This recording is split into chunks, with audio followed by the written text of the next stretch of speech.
Hey everyone, we recently did some bug fixes to the current version of Patch App DX, so I thought, why not throw in a couple extra features for y'all? Let's take a look at what we added.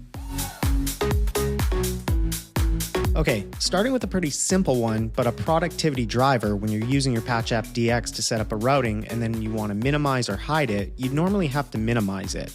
But now, if you look at your Mac or Windows menu bar, you'll see a small DX icon. Now, instead of having to go down to your dock and if it's hidden, wait for it to reappear, you can easily just click the menu bar DX icon to display or hide it. One click, that's all, that's it. This next one I'm pretty excited about, especially if you're using the same recalled routings during your sessions and if you're using an iPad as well. This new feature is called Recall Mode. It essentially ports over all of your stored routings along with any customized colors and displays all your routings in a grid of big squared recall buttons. You can access recall mode by clicking the new icon near your stored routings.